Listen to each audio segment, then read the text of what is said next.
Un gran saludo para las universidades, comunidades educativas que se unen como aliados a este tercer Congreso Internacional de Investigación CIPED 2023 REDIPE, Universidad Autónoma de Madrid, Ministerio de Educación de Cuba, Instituciones Educativas REDIPE Capítulo Cuba, Universidad Nacional Autónoma de México, UNAM, en particular la Facultad de Estudios Superiores de Acatlán, Pontificia Universidad Javeriana de Cali y Uniminuto, sede Buga, en particular al Departamento de Investigaciones. Bienvenidos todos ustedes. Y gran saludo para los administrativos, estudiantes de semilleros, docentes, investigadores y en general para quienes se alían en este evento en virtud del cual seguimos tejiendo vida. Muy buenos días y en adelante quedan ustedes con cada uno de los coordinadores científicos de las diferentes sedes a través de las cuales se desarrollan estas jornadas. Mucho gusto. Muy buenas tardes para todos y para todas las presentes. Les damos la bienvenida a nombre de REDIPE, la Red Iberoamericana de Pedagogía, a nuestro tercer Congreso Internacional de Pedagogía y Educación, Comprensión Escolar del Uso del Saber. Recordamos que en torno al desarrollo de nuestro Congreso, con participación de REDIPE, de la UNAM, de la Universidad San Buenaventura, de la Universidad Javeriana, UNINTER y las demás instituciones vinculadas, queremos agradecerles a cada uno de ustedes su presencia en este encuentro académico. También, desde un inicio, agradecerle a Julio César Arboleda, presidente de la Red Iberoamericana de Pedagogía, quien nos brinda ese espacio para poder discutir y reflexionar en torno a la comprensión escolar del uso del saber. Dentro de este tercer CIDEP 2023, en la modalidad híbrida en Cali, Colombia, online en México y en Cuba, agradecemos al presidente del Congreso, Julio César, ya mencionado anteriormente, al presidente del Comité Ético, Rosa Marta Rodríguez, al Comité Científico, Pablo Rodríguez Herrero, el doctor y la doctora Rosa Marta Gutiérrez, al doctor Sebastián Franco Llanos, al doctor Gustavo Adolfo Arteaga Botero, y a cada uno de los participantes en el comité organizador, a Reina Saldaña Duque, a Gustavo Adolfo Arteaga, a Sebastián, a Luis Martín, a Inidia Rubio y a Lady Carolina Cuervo, quienes conjuntamente han anuado sus esfuerzos para poder dar lugar a esa programación. En este caso, siendo hoy 28 de septiembre, a las 2:15 p.m. hora Colombia, queremos dar inicio a esta mesa donde vamos a poder discutir en torno a los conocimientos y saberes escolares. Quien modera se presenta Sebastián Franco Llanos, quien en esta ocasión, a nombre de Uniminuto, está aquí presente para poder darles a cada uno de ustedes seguimiento y acompañamiento en este Congreso Internacional. En la agenda tenemos entonces la siguiente programación. Inicialmente, se dará lugar a cada una de las ponencias y finalmente, después de que haya cada intervención, daremos paso al siguiente ponente. Ya en un momento final, si alguno de los participantes o alguna de las participantes quiere intervenir, puede hacerlo levantando la mano. Con todo el gusto estamos aquí para poder generar un espacio de discusión y de reflexión. Iniciaremos entonces con el siguiente orden. Primero tendremos a la profesora Karina Trejo Sánchez, quien nos compartirá su ponencia Núcleo de Acción para una Educación en Salud Mental con enfoque humanista, dirigida a infantes y adolescentes. La profesora Karina Trejo Sánchez de la Universidad Autónoma Metropolitana de México, a quien a continuación tendremos aquí de manera virtual. Le agradecemos también su esfuerzo y su dedicación en cuanto a la dedicación académica e investigativa, ya que tenemos la fortuna de presentar el día de hoy y de agradecer también el hecho de que haya publicado recientemente uno de los libros que próximamente estarán en la modalidad abierta y online, colgados en la página de Redipe, que les presentaremos a continuación. Ustedes verán entonces en pantalla la carátula del libro más reciente que acaba de publicar la profesora.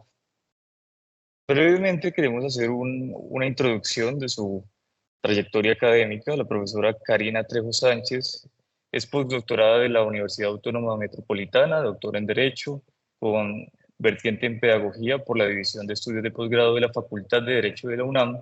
Es maestra de Derecho con vertiente en Pedagogía por la División de Estudios de Posgrado de la Facultad de Derecho de la UNAM y licenciada en Derecho por la Facultad de Derecho de la UNAM. Licenciada en Psicología en área educativa por la Facultad de Psicología de la UNAM. Es profesora investigadora titular C de tiempo completo por tiempo indeterminado en el Departamento de Estudios Institucionales de la UNAM, autora de libros y capítulos de libro y también articulista en revistas arbitradas e indexadas, coordinador y conferencista de eventos académicos nacionales e internacionales que hoy gustosamente tenemos en este espacio académico. Le damos con esta enhorabuena a la profesora su agradecimiento por la publicación del libro Núcleo de Acción para una educación en salud mental con enfoque humanista, dirigida a infantes y adolescentes. Damos paso entonces a su intervención de manera virtual. Es un gusto saludarles. Agradezco al doctor Julio Arboleda la oportunidad de presentar a ustedes la conferencia Núcleo de Acción para una educación en salud mental con enfoque humanista dirigida a infantes y adolescentes. En la actualidad, se ha puesto de manifiesto la necesidad de reflexionar y atender diversos aspectos relacionados con la salud mental. El paso de una pandemia evidenció la ya existente prevalencia de los trastornos mentales y de los problemas de salud mental. Consideramos pertinente la educación en salud mental, toda vez que la propia Organización Mundial de la Salud ha sostenido que la educación está entre las estrategias más rentables para abordar desafíos sociales, tales como la salud. Asimismo, la OMS ha admitido que es posible prevenir los trastornos mentales y reducir el riesgo de desarrollar problemas de salud mental. Bajo estas premisas, consideramos que a través de la educación se puede promover la adquisición de las competencias emocionales, las habilidades sociales y los valores humanos que contribuyan a propiciar una buena salud mental. Nuestro interés en abocar esta idea específicamente a la infancia y a la adolescencia se fundamenta principalmente en las siguientes razones. 1. Los infantes y los adolescentes representan el futuro de la sociedad, por lo cual tendrían que estar preparados para enfrentar los retos del porvenir. Entre ellos, estarían hallarse expuestos a situaciones que pongan en riesgo su salud mental. Por otro lado, existe evidencia científica que argumenta que las intervenciones educativas en las edades comprendidas en estas etapas de la vida tienen efectos potenciales en su beneficio. Asimismo, la infancia y la adolescencia son periodos de la vida en la que muchos de los miembros de este sector cursan la educación formal en las instituciones educativas, las cuales son espacios propicios para educar en salud mental si se incluye esta temática como un contenido en los planes de estudio. Para nosotros, el individuo tendría que ser el eje central de la educación y como tal, uno de los fines de una educación en salud mental con enfoque humanista sería que el alumno alcance su plena realización a través de la formación integral de su personalidad. Creemos que a través de una educación en salud mental con perspectiva humanista, es posible contribuir a proteger la salud mental de infantes y adolescentes. En este entendido, nuestra moción al respecto tiene como eje rector a la persona. De lo contrario, no podría hablarse de una educación humana. Así, concebimos al ser humano como un individuo con capacidad creadora, pensamiento crítico para la autodeterminación, basada en el respeto y la responsabilidad para ejecutar sus acciones. Y estamos convencidos que la educación contribuye sobremanera a desplegar todas esas potencialidades en el ser humano. Nuestra propuesta se basa en la configuración de dos núcleos para su implementación. El primero consiste en un núcleo de saberes que integraría el contenido propio para una educación en salud mental con enfoque humanista, el cual coadyuvaría a que infantes y adolescentes adquirieran tanto competencias emocionales, habilidades sociales y valores humanos. En tanto, el segundo núcleo es el núcleo de dimensiones que conforman las áreas que tendrían que intervenir para la aplicación de esta educación en salud mental con enfoque humanista. Estas áreas son el gobierno, a través de las políticas públicas educativas, la familia, la escuela y la comunidad. Empezaremos por plantear el núcleo de saberes de esta educación en salud mental con enfoque humanista. El número 1 serían los saberes sobre competencias emocionales. Estos, consideramos, se pueden adquirir a través de lo que se conoce como la educación emocional, la cual es definida como un proceso que contribuye al desarrollo de competencias emocionales a fin de que los educandos adquieran conocimientos, habilidades, actitudes y valores en torno a sus emociones y las de otras personas. Esto con el propósito de mejorar su calidad de vida.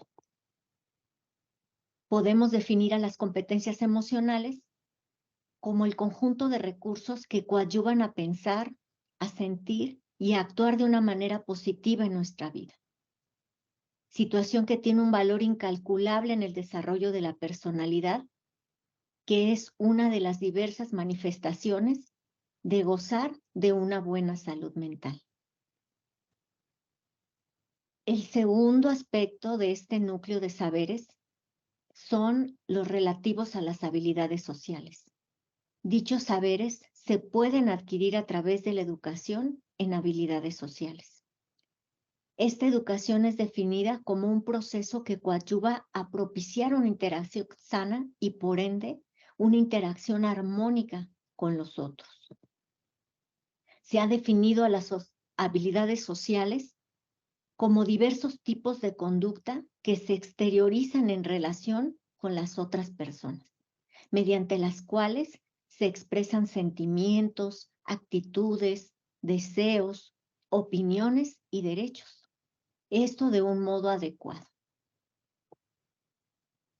La OCDE considera que las competencias emocionales y las habilidades sociales se manifiestan en patrones consistentes de pensamientos, sentimientos y comportamientos, y que todo ello juega un papel preponderante cuando las personas buscan cumplir objetivos, trabajar con otros y también controlar sus emociones. Tanto las competencias emocionales como las habilidades sociales se pueden desarrollar a través de los procesos de aprendizaje. Entre las principales razones con las que fundamentamos la pertinencia de educar principalmente a infantes y adolescentes desde la familia y en las escuelas en estas competencias emocionales y habilidades sociales están las aportadas por la OCDE y son las siguientes. La evidencia sugiere que el cerebro tiene gran plasticidad y una enorme capacidad de aprender, de cambiar y desarrollarse durante este periodo de la niñez y de la adolescencia. Asimismo, Opina la OCDE que quienes comienzan a desarrollar las habilidades a temprana edad tienden a lograr más que otros. Asimismo, los primeros años son de extrema importancia para el desarrollo, ya que sientan las bases para el futuro. Durante las etapas media y final de la infancia y en la adolescencia, las escuelas, los grupos de pares y la comunidad son influencias cada vez más importantes para formar estas competencias y estas habilidades. Así, las competencias emocionales y las habilidades sociales son maleables durante la infancia y la adolescencia. Entre las principales competencias emocionales y las habilidades sociales a desarrollar en infantes y adolescentes, para nosotros estarían percepción, evaluación y expresión de las emociones, toma de decisiones, resolución de problemas, regulación emocional, autoconocimiento, capacidad de motivarse a sí mismo, perseverancia, control de impulsos, empatía, inteligencias intrapersonal e interpersonal, conciencia social, comunicación positiva, determinación, sociabilidad, pensamiento crítico y pensamiento creativo. En tanto, los valores humanos, que consideramos también forman parte de este núcleo de saberes para una educación en salud mental con enfoque humanista, los concebimos como el sistema de valores deseables para fomentar un desarrollo sano de la personalidad del individuo y que lo enaltecen como persona.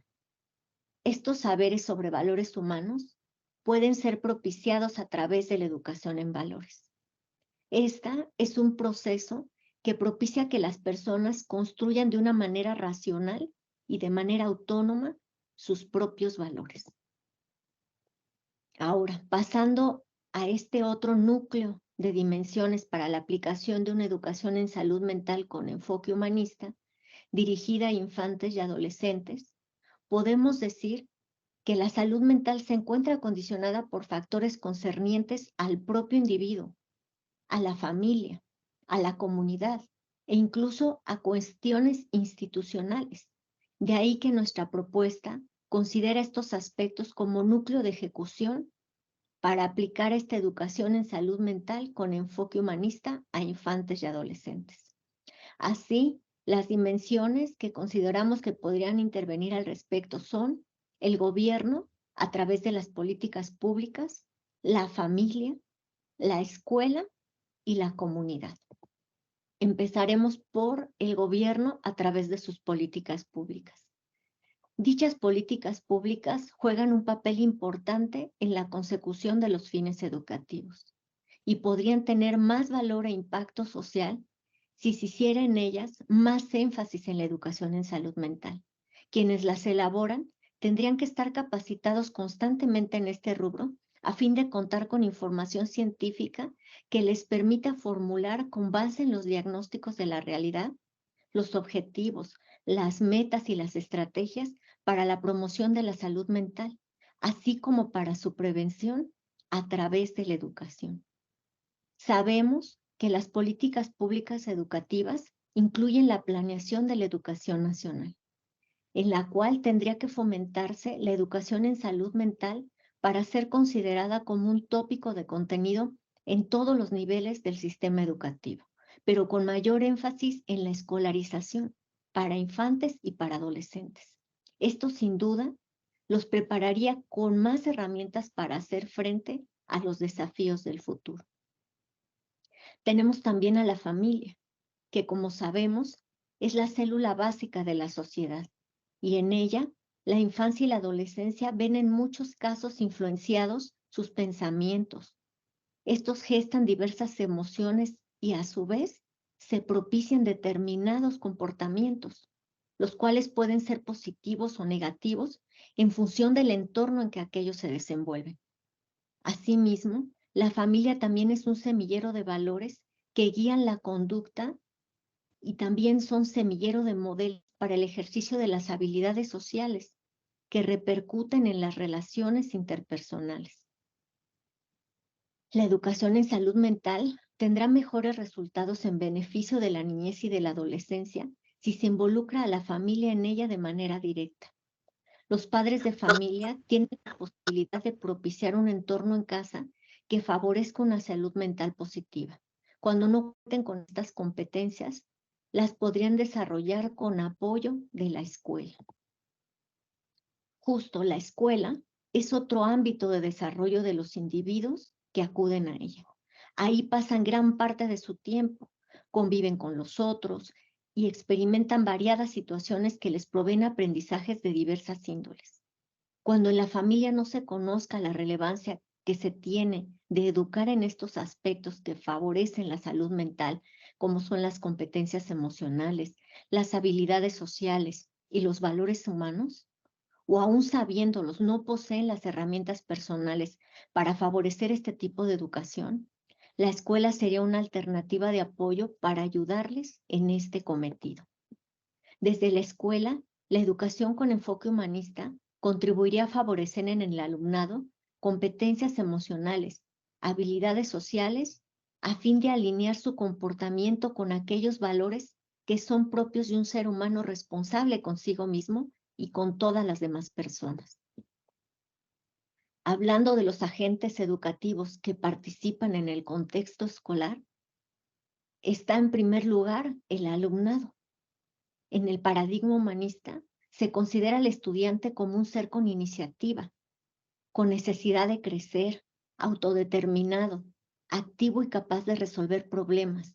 Así es un participante activo durante todo el proceso de aprendizaje.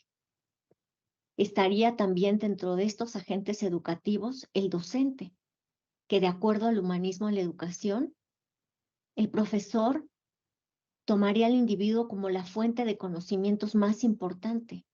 Esto toda vez porque la enseñanza debe poner a la persona en el centro de la acción educativa.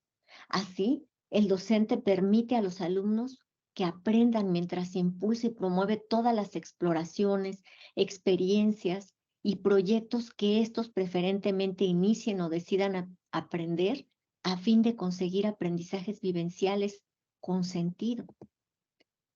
Los amigos y los compañeros de clase también tienen un papel importante en el desarrollo de competencias emocionales y habilidades sociales, tales como la colaboración, la negociación y la sociabilidad. En tanto, lo relativo al contexto educativo, podemos hablar también del papel que tienen los planes de estudio para la implementación de esta educación en salud mental con enfoque humanista. Consideramos que estos contenidos pueden incorporarse directamente en las diferentes materias que integran el plan de estudios. Para la UNESCO, las directrices con valores humanistas que tendrían que estar implicadas en los planes de estudio de la escuela son, en primer lugar, reconocer la importancia de la dimensión de los valores en todos los elementos del programa de estudios, ser planificados en colaboración con todo el personal y fomentar también la comprensión del personal en ellos. En cuanto al medio ambiente físico, también la UNESCO propone desde esta perspectiva humanista que la escuela debería promover un sentido de pertenencia, estimular que este ambiente sea acogedor, cómodo, colorido, atractivo y que se encuentre en permanente renovación. En cuanto al ambiente de aprendizaje, se tendría que planear y desarrollar un clima en el que el proceso de enseñanza-aprendizaje y el programa tácito de relaciones interpersonales promuevan el aprendizaje efectivo de todos, estimulen el progreso individual, respondan a las aspiraciones individuales, estimulen la receptividad y la actitud transaccional, permitan a los alumnos asumir la responsabilidad de su propio aprendizaje. Y en cuanto al proceso de enseñanza-aprendizaje, desde esta perspectiva humanista, tendría que ser activo, participativo, investigativo, variado, cooperativo y sustentador. Respecto a los métodos y las estrategias para el aprendizaje, para propiciar la salud mental en las aulas, proponemos el aprendizaje cooperativo, el cual se ha definido como una situación de trabajo de grupo cuyos miembros se comunican de forma eficaz, son responsables e interdependientes y persiguen una meta común, que es el aprendizaje de ciertos contenidos. Asimismo, se propone la elaboración de estrategias de aprendizaje que estimulen y validen la contribución de todos los educandos y lo que también significa brindarles experiencias educativas que desarrollen y amplíen el interés y el entusiasmo junto con la capacidad de reflexión crítica. En cuanto a los recursos educativos, el docente humanista como facilitador de la educación tendría que proporcionar recursos a los estudiantes según los intereses y los temas que ellos deseen tratar. En cuanto a la evaluación, se sugiere la autoevaluación, ya que promueve el crecimiento continuo de los estudiantes y su maduración, y para lograrla, esto deben considerar los criterios significativos desde un punto de vista personal. También consideramos que las comunidades forman parte preponderante en la participación de una salud mental positiva. La educación, como sabemos, se produce en muchos medios extraescolares. Las capacidades sociales y personales se desarrollan no solo en el aula, sino también con acompañamiento de los padres, los amigos, la comunidad local y los medios informativos. De lo anterior, podemos asentar las siguientes reflexiones. Primero, la persona tendría que ser considerada siempre como el valor principal y el eje central de la educación. Esta afirmación se fundamenta en el sentido de su propio cometido, el cual es coadyuvar a desplegar al máximo las potencialidades del alumno a fin de que logren su plena realización. Como segunda reflexión final tenemos que la educación es y será siempre el catalizador de cambio en la vida de las personas. Un individuo educado contará con mayores herramientas para afrontar su futuro. Tercero, el conocimiento de aspectos relativos a desarrollar una personalidad sana a través de la educación en salud mental con enfoque humanista podría coayudar a la formación integral de los educandos. Como cuarta reflexión está que si se aplica un enfoque con diversos postulados del humanismo a una educación en salud mental, se podría desarrollar o potenciar el bienestar de los educandos y así se intentaría transitar a su autorrealización. Por su atención, muchas gracias. Profesora Karina Trejo, muchas gracias por este abrebocas que nos hace del libro Núcleo de Acción para una Educación en Salud Mental con enfoque humanista dirigido a infantes y adolescentes. Agradecer nuevamente la confianza por publicar con el sello editorial Redipe, que detrás de ello tiene una gran reflexión y una gran trascendencia de la intención de aportar al desarrollo y a la evolución humana.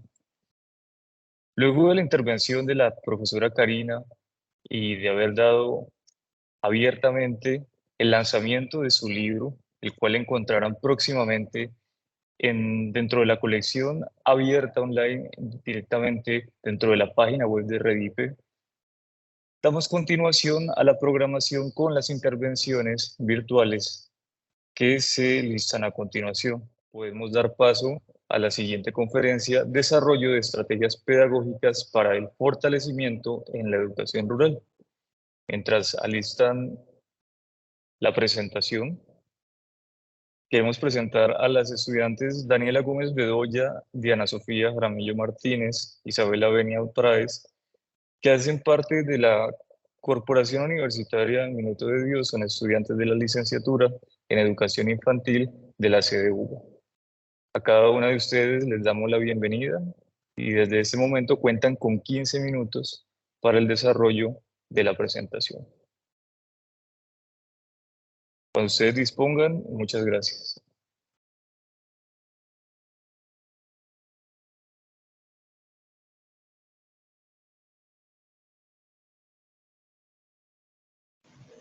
Bueno, en lo que mis compañeras... ya las vi. Buenas tardes a todos. El día de hoy nos encontramos aquí presentes para abordar un tema de gran importancia, la educación rural, ¿sí? Comprendiendo que la educación rural o la educación en general es el pilar fundamental para el desarrollo de cualquier sociedad. Queremos compartirles un poco acerca de nuestro proyecto de investigación denominado Desarrollo de Estrategias Pedagógicas Innovadoras para el Fortalecimiento en la Educación Rural. Nosotras somos Sofía Jaramillo, Isabela Avenia, quien les habla, Daniela Gómez, junto con el profesor Sebastián Franco, hacemos parte del grupo de investigación CILEI de la Corporación Universitaria Minuto de Dios, sede Buga. Siguiente, por favor. Me gustaría empezar destacando que a lo largo de la historia, la educación ha experimentado cambios significativos en la forma en la que se perciben a los niños en términos de sus derechos. Gracias a esto, hoy en día comprendemos que ellos son participantes activos en la construcción de su propio aprendizaje. Esto ha llevado a numerosas transformaciones en el sistema educativo. Sin embargo, es relevante señalar que a pesar de estos cambios, las brechas de desigualdad en el acceso, pertinencia y en consecuencia la permanencia en el sistema educativo a largo plazo siguen siendo un desafío, especialmente en las zonas rurales de nuestro país. Por esta razón, proponemos un proyecto que se ha construido a través de la observación participante, revisión de la literatura, entrevistas semiestructuradas a profundidad verificadas por expertos y realización de diarios de campo que hemos hecho y que actualmente se encuentra vinculado con las agendas regionales con las que se trabaja en la Uniminuto, específicamente en las 5 sedes de la institución educativa Monterrey, las cuales se pueden apreciar en el mapa que anexamos. Delimitamos la problemática a la precariedad de los recursos de infraestructura económicos y pedagógicos presentes en la zona rural que influyen en la calidad del servicio educativo brindado a este tipo de poblaciones que se pueden considerar vulnerables debido a diversos factores, sean sociales, geográficos, políticos, etcétera, que derivan pues en la deserción escolar. Siendo importante reconocer que la educación rural está estrechamente vinculada con la naturaleza, es lo que nos ha brindado la posibilidad de explorar diferentes enfoques innovadores utilizando materiales sustentables y que esto a su vez fomente el desarrollo de habilidades, competencias y la generación de experiencias de aprendizaje significativas. Aunque se evidencia que los docentes han hecho esfuerzos por integrar estos materiales a sus actividades, pues todavía hay un largo camino por recorrer. Por consiguiente, a través de nuestro proyecto, se pretende mitigar la brecha que se presenta en la educación urbana rural a través de la respuesta al interrogante cómo desarrollar unas estrategias pedagógicas innovadoras creadas a partir de materiales sustentables que permitan fortalecer la calidad en la educación rural. Siguiente, por favor. Bueno, para ello construimos nuestros objetivos, conocer el estado de la literatura de la educación rural en el contexto colombiano, luego identificar las necesidades tanto ambientales como educativas que caracterizan el contexto de la escuela rural, la institución educativa agropecuaria de Monterrey en Buga, para finalmente desarrollar estrategias pedagógicas innovadoras con material sustentable para la población de las escuelas rurales que contribuyan al mejoramiento de la calidad educativa. Ya le cedo la palabra a mi compañera.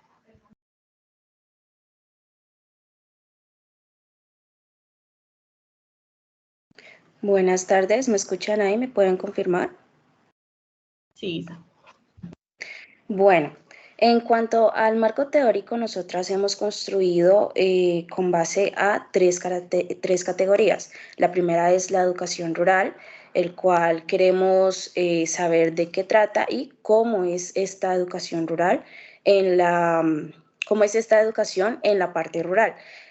Por esto tenemos a un autor que nos dice que hay un poco apoyo gubernamental y que esto pues causa ciertas dificultades en la parte de los procesos de enseñanza-aprendizaje.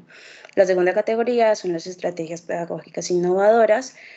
Aquí lo que queremos es cómo construir esas estrategias pedagógicas y que sean innovadoras para la realidad en la cual ellos, pues nosotros vamos a implementar el proyecto de investigación.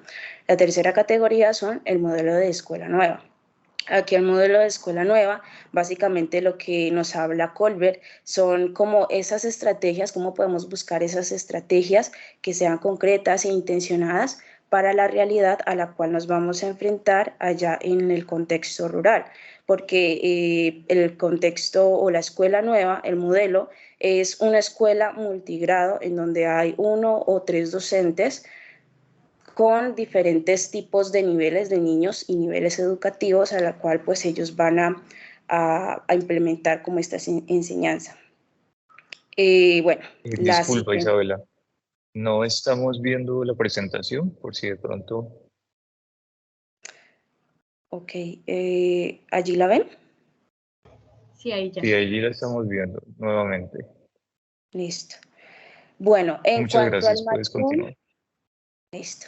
En cuanto al marco legal, hemos escogido una ley y un decreto y un párrafo que nos menciona el Ministerio de Educación Nacional. En la ley, pues la Ley General de Educación, que rige en su capítulo 4 la educación campesina y rural, como en la parte de cómo fomentarla y cómo adaptar la enseñanza para estos contextos. Y en el artículo 65 que nos orienta como los proyectos institucionales para estas zonas rurales.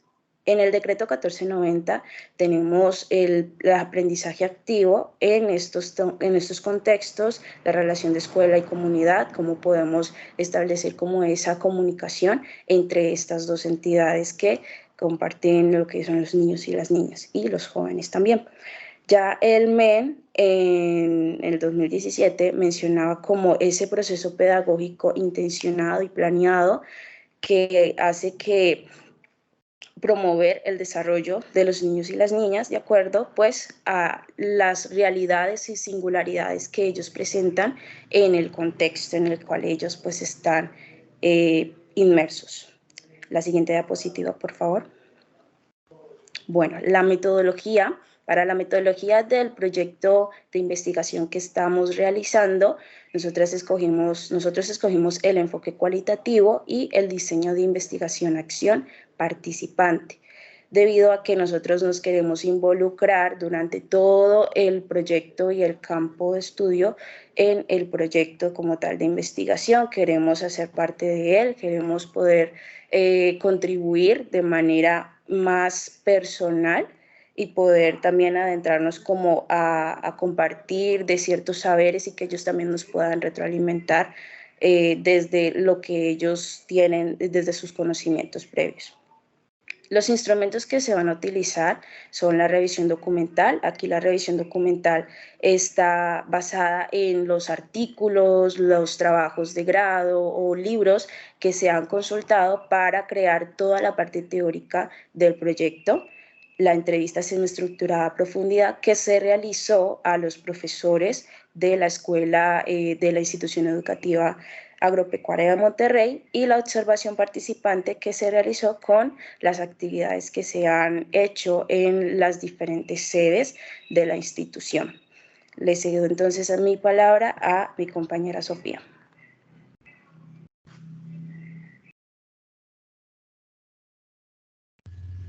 Hola, ¿me confirman si se escucha, porfa? Sí. Listo. Bueno, de la investigación realizada hasta el momento hemos obtenido algunos resultados parciales que nos permiten evidenciar el proceso para nosotros crear estos recursos pedagógicos a partir de los materiales sustentables. Para nadie es un secreto que la brecha de desigualdad que existe entre la educación rural y la educación urbana es amplia, y lo que nosotras pretendemos con nuestro proyecto de investigación es mitigar esta brecha, es que podamos posibilitarles a ellos recursos pedagógicos creados con estos materiales sustentables mientras contribuimos pues al mejoramiento de nuestro clima y de nuestros procesos, digamos, los ambientales. Al mismo modo que integramos la comunidad en un trabajo colaborativo que se realiza en cada una de las sedes, como lo mencionaron mis compañeras anteriormente. Son 5 sedes en las que estamos trabajando con el propósito pues, de incentivar el aprovechamiento de estos recursos sustentables, que en algunas de las sedes se hace, pero no se hace de una manera, digámoslo, tan directa, ni se están aprovechando la totalidad de los recursos sustentables que nos permiten o que nos proporcionan cada uno de los contextos. De ese mismo modo, queremos incentivar esta creación de estas estrategias pedagógicas innovadoras para fortalecer, como lo mencioné antes, la calidad educativa. La calidad educativa abordada desde cada una de las dimensiones del ser de los niños, de los maestros y de la comunidad en general. Bueno, la conclusión de nuestro proyecto de investigación, cabe mencionar que es un proyecto que aún está en construcción, que se busca llevar a cabo en la realización pues, de cada una de esas intervenciones, y queremos mencionar pues, que en nuestros contextos rurales es fundamental aprovechar o crear estas herramientas, estas estrategias que proporcionen el aprovechamiento de los materiales sustentables que se obtienen, o sea, a partir del reciclaje, de reusar y reutilizar cada uno de estos en diversos contextos, para así crear, construir y permitirles a ellos estas estrategias pedagógicas que incentiven a los maestros a planear desde las herramientas que poseemos, desde la innovación, y que esas actividades sean altamente significativas, que fortalezcan el proceso del desarrollo integral de los niños y las niñas, que mejoren la calidad educativa en cada una de nuestras sedes. Las intervenciones que hemos realizado hasta el momento han sido demasiado beneficiosas para nosotros, para la construcción de nuestro proyecto de investigación, y nos dejan algo muy bonito, y es que en la experiencia de estar en campo con ellos, ellos te brindan a ti muchísimas posibilidades, y cada una de las ruralidades que nos encontramos en las sedes es totalmente diferente. Cada una de estas ruralidades nos presenta unas características, los niños con habilidades distintas, y nos permiten así crear actividades significativas que potencialicen estos procesos desde la innovación y desde las herramientas creadas con materiales sustentables.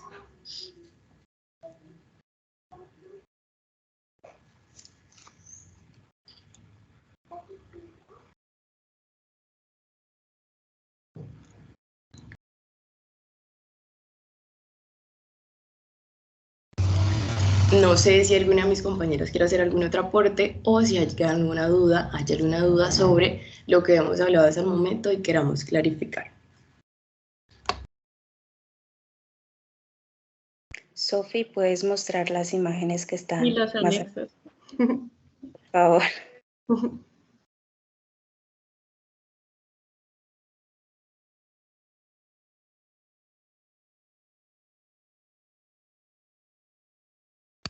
Bueno, aquí les vamos a presentar un poco de lo que hemos creado, de las actividades que nos hemos, digamos, llevado a campo, y de las experiencias que ellos nos han posibilitado a nosotros. En cada una de las sedes nos encontramos con características diversas, nos encontramos con unos niños completamente abiertos al cambio, con unos niños que te brindan todo su cariño, te brindan todo su amor desde lo que tienen, no desde el te hace falta algo.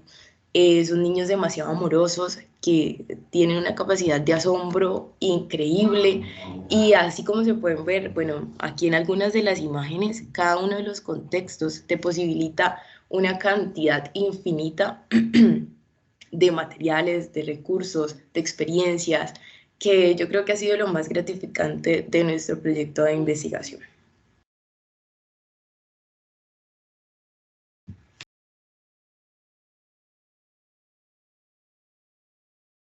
Les agradecemos mucho la intervención. Es muy valioso ver cómo se viene fortaleciendo ese trabajo en la educación de la ruralidad, como se veía también el desarrollo de este congreso en las intervenciones ayer desde la UNAM, y en la primera sesión que hubo el día de hoy. Las reflexiones invitan nuevamente a que se reflexione no solamente en cómo hacer para mejorar la educación en general, siempre con un enfoque pedagógico, y con una claridad desde la intención pedagógica que tenemos, sino cómo ésta puede fortalecerse directamente en entornos tan particulares, pero también no particulares, de una manera diminutiva, sino de una manera siempre de proyección, de desconocimiento de lo que nos puede ofrecer el incursionar en lo que es la educación rural.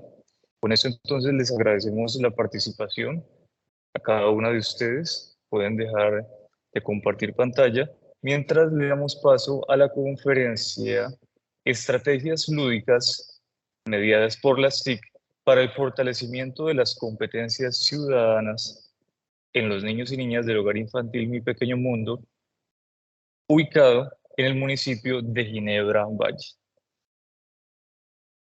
Esta conferencia la desarrollará la estudiante Caterina Alexandra Velázquez Castro junto a sus compañeras Luisa Fernanda Calero, Alejandra Contreras Cardona, quienes también hacen parte de la licenciatura en Educación Infantil de la Corporación Universitaria Minuto de Dios, Buga. Les damos paso entonces, mientras alistan sus diapositivas, para que dispongan de los 15 minutos que tienen para realizar su conferencia. Desde este momento les damos paso. Cuanto puedan, adelante. Bienvenidas. Gracias, profe. Sí, qué pena. Bueno, me presento. Mi grupo está conformado por los participantes Alejandra Contreras, Caterina Velázquez y quien les habla, Luisa Fernanda Calero. Nuestro proyecto va enfocado en las estrategias lúdicas mediadas por las TIC para el fortalecimiento de las competencias ciudadanas en los niños y niñas de párvulos del Hogar Infantil Mi Pequeño Mundo. Nosotros somos pertenecientes al semillero Siley en compañía del profesor Sebastián Franco Llanos. Bueno,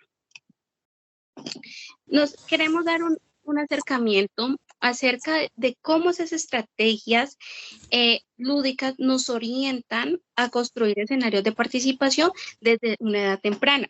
¿A qué me refiero? A que desde el inicio en que el niño se adentra a un contexto educativo, se le permita brindar ese proceso de socialización con otros individuos.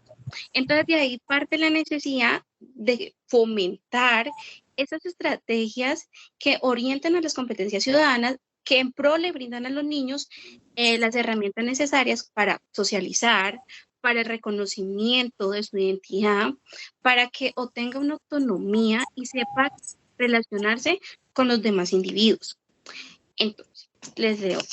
Entonces, de aquí partimos el hecho de cómo nos involucramos en las necesidades e intereses de los niños sin dejar a un lado el brindarle la seguridad, el brindarle ese espacio en el que explore, observe e indague por él mismo, pero que lo haga de manera colectiva.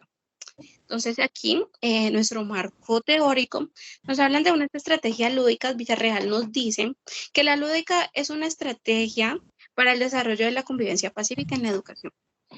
Mire, la lúdica le brinda la posibilidad de articular diferentes técnicas donde el niño sea autónomo y constructor de su propio conocimiento, ¿cierto?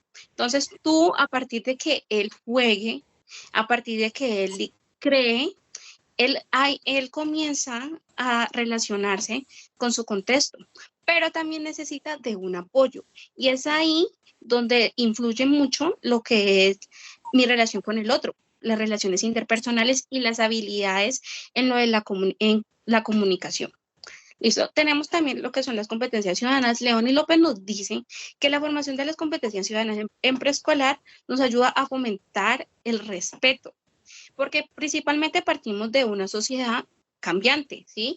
Que más para involucrando lo que son las tipologías familiares. Muchos niños son hijos únicos y entonces yo tengo todo, pero pues, lamentablemente no se comparte con los demás.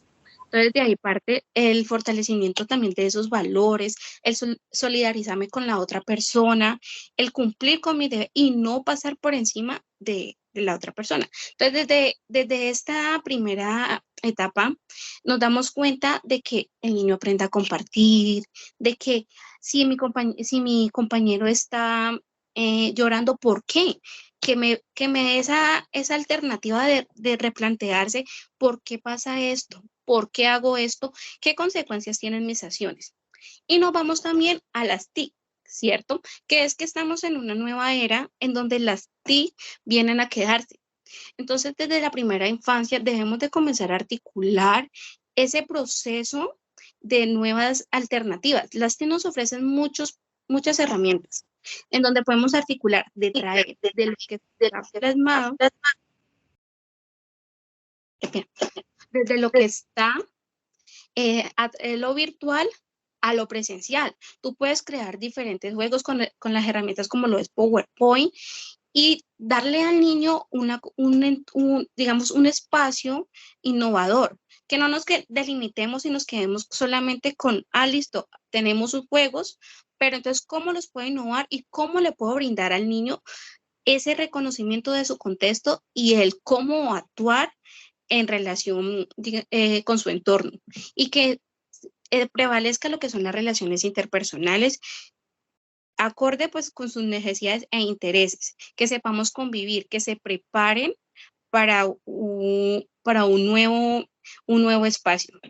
Dicho esto, le doy el espacio a mis demás compañeras.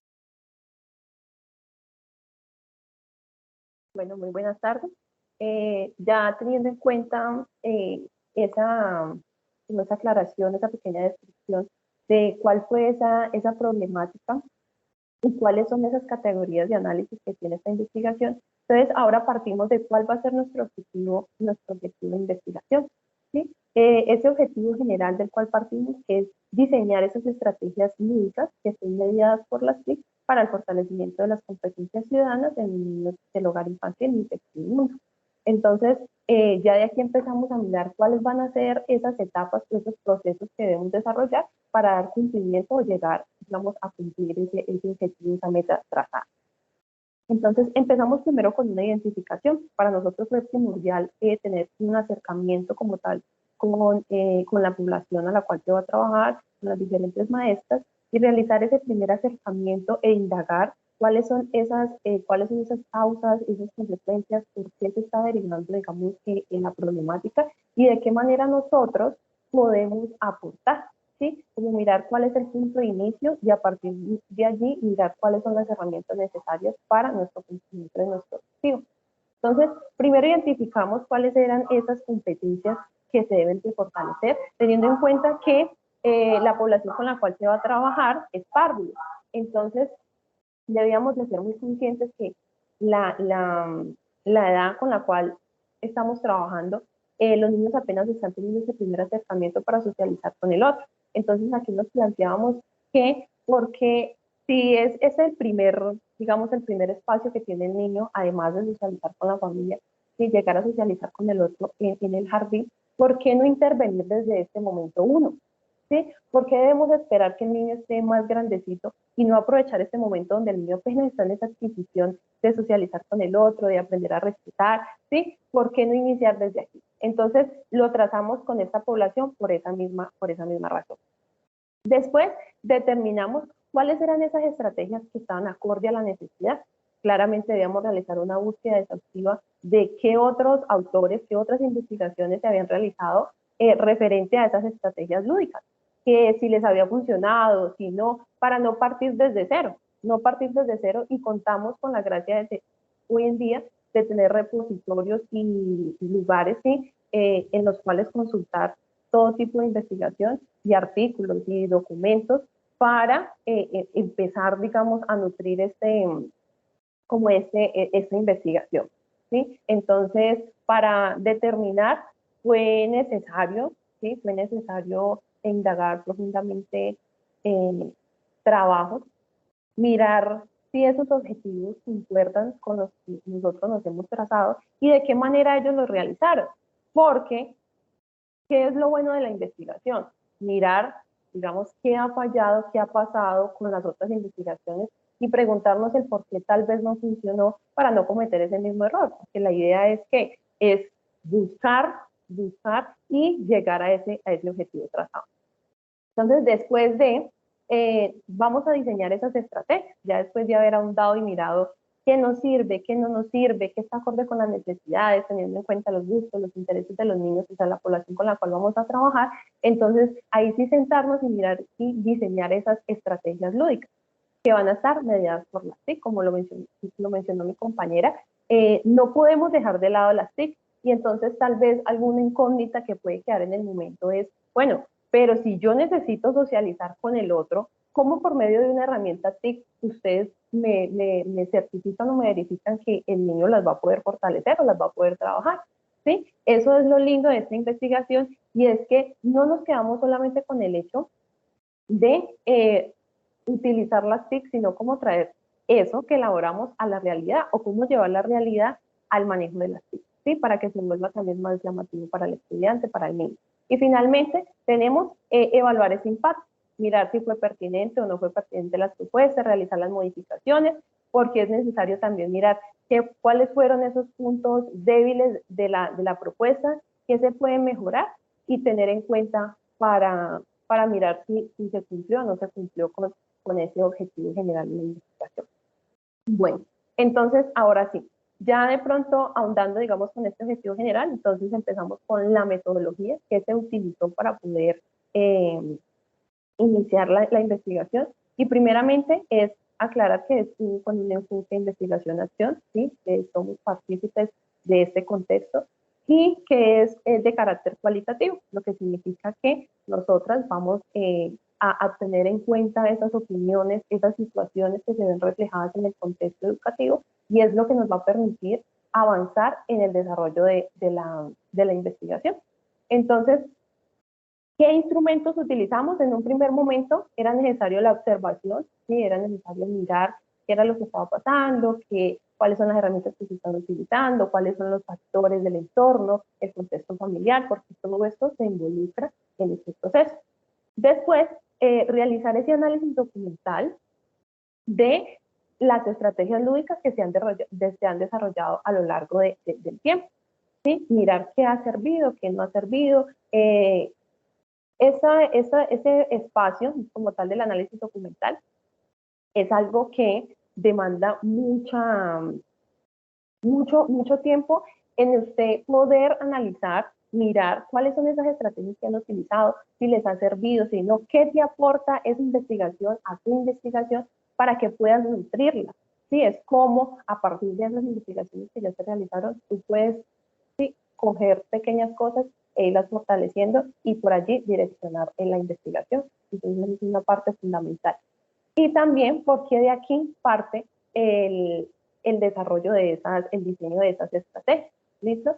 Y ya, por otra parte, entonces tenemos las entrevistas estructuradas, que fue otro de los instrumentos que se utilizaron para conocer el contexto educativo, cómo se estaban llevando a cabo las estrategias, qué tanto los docentes conocían de las competencias ciudadanas, si estaban de acuerdo, si ya las habían trabajado, si tenían conocimiento, digamos, de algunos otros factores que pudieran influenciar, digamos, en ese proceso de desarrollo de los niños, y si lo consideraban necesario. Entonces, digamos que aquí, al trabajar con las docentes, nos dimos cuenta que están entusiasmadas con el proceso de esta investigación, y se han prestado mucho para el proceso de los diferentes procesos, dado que les llama la atención la manera de cómo vamos a trabajar esas competencias por medio de las TIC, ya que digamos que esto es una de las pequeñas, que no solamente va a fortalecer a los niños, ¿sí? Sino también a esa capacitación de las docentes de mostrarles otras estrategias que se pueden utilizar, utilizando esas herramientas TIC que ya sí o sí debemos incorporar en la educación actual. Pero entonces también digamos que queda la duda de, listo, pero está apropiada, digamos, para los diferentes contextos. Entonces, digamos que en este contexto en el cual estamos trabajando, ¿sí? Debemos analizar cuáles son los materiales que tenemos, qué instrumentos tenemos, y a partir de allí poder crear esas estrategias y que se permitan llevar a cabo. Entonces, digamos que eso es como parte de lo que llevamos del proceso, y cabe aclarar que es una investigación que está en construcción, está en proceso.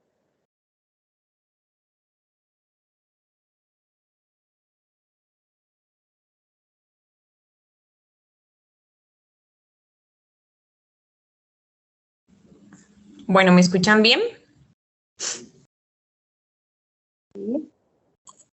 Bueno, buenas tardes para todos.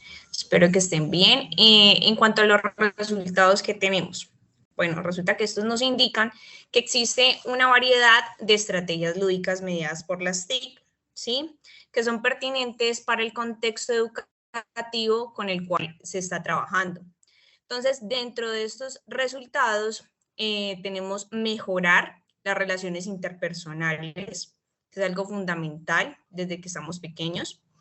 Identificar emociones y resolver conflictos de manera pacífica, porque en la sociedad actual en la que estamos se ve muy presente la parte de la intolerancia y del hecho de no saber controlar las emociones.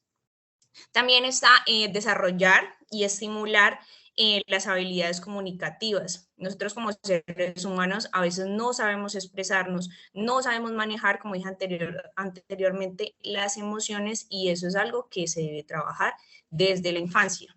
Y así también tenemos desarrollar habilidades y actitudes para establecer una sana convivencia.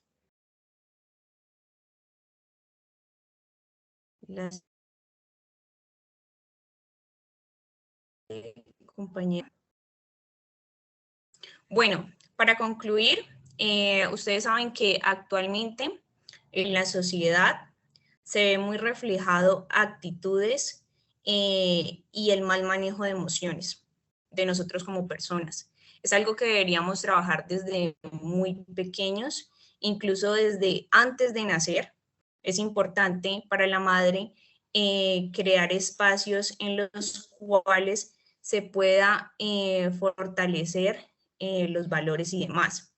Suena algo muy extraño porque no es algo, por decir, muy común, pero hay algo que se llama memorias de infancia. Y dentro de esas memorias de infancia viene toda la parte de el embarazo, después del embarazo y el proceso continuo del ser humano. Entonces es fundamental desarrollar competencias y fomentar acciones que favorezcan el desarrollo integral humano. Entonces tenemos también como conclusión una implementación de estrategias lúdicas que permitan que pues el aprendizaje de esas competencias ciudadanas de las cuales les hablo, y también generar unos espacios que faciliten a las relaciones armoniosas en comunidad. Bueno, muchísimas gracias a todos por su atención.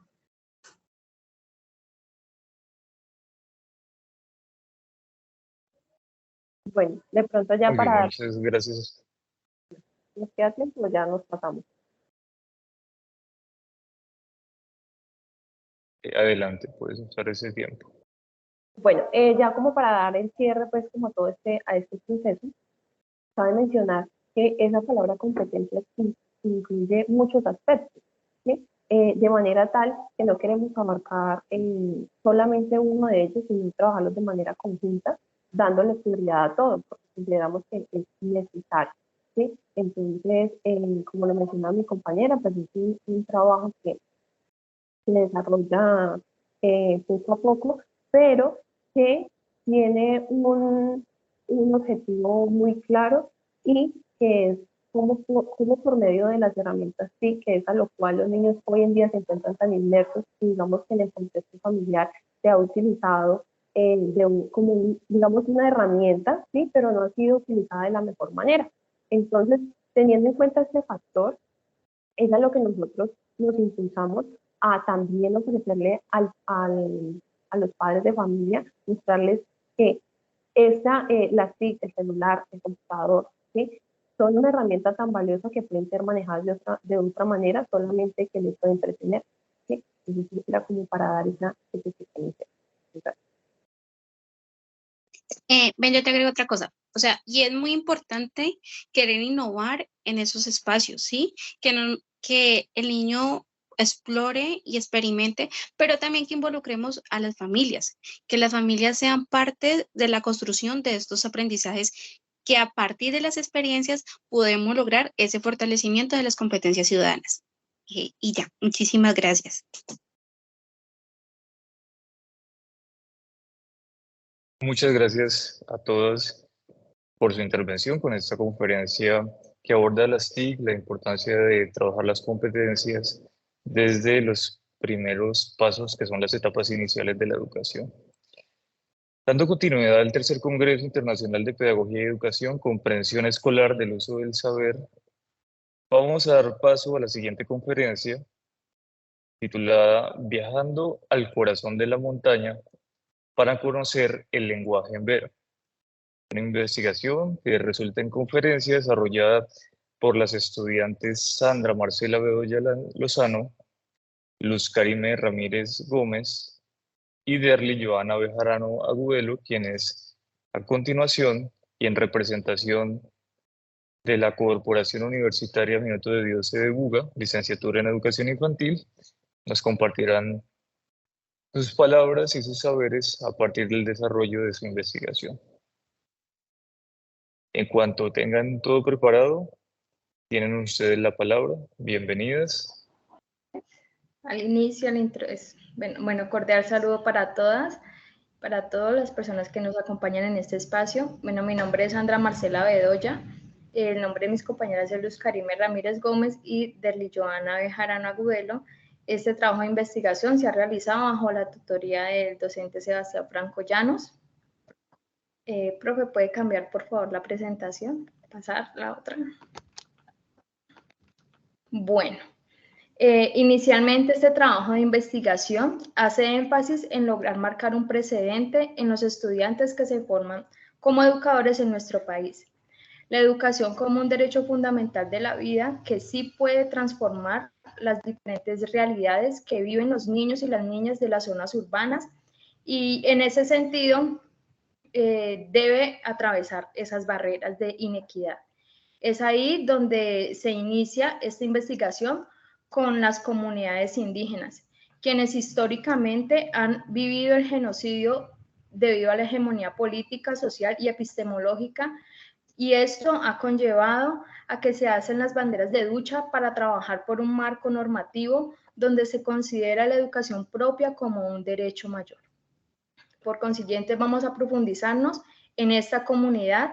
Este trabajo de investigación se realizó en la comunidad indígena en Vera, Chamí, que queda ubicada en la vereda Río Bravo del municipio de Calima, el Darién, acá en el departamento del Valle del Cauca. Profe, por favor, ¿puede pasar la presentación?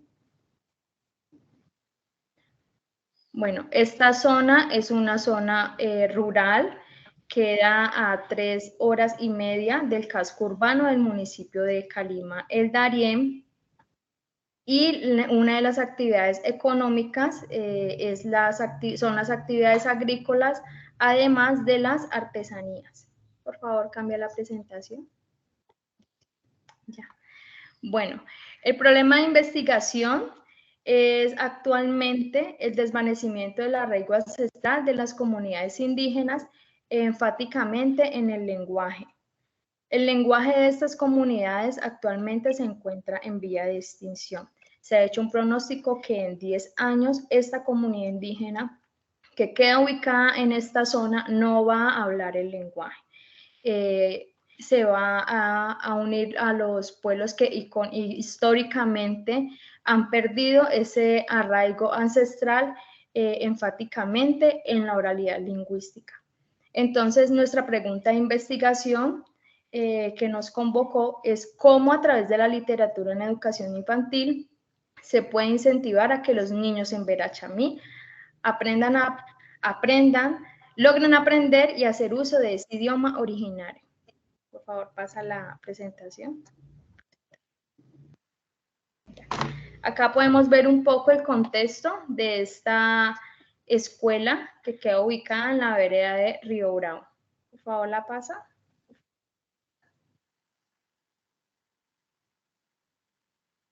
Históricamente, estas comunidades indígenas en la actualidad han venido luchando por un marco normativo que pueda respetar esa educación propia que ellos tienen.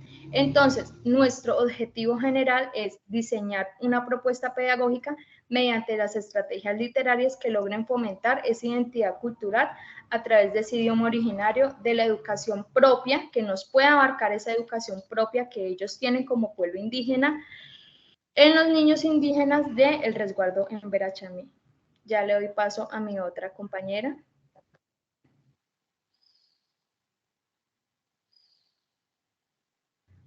Por favor, pasa la presentación, profe, ¿es tan amable?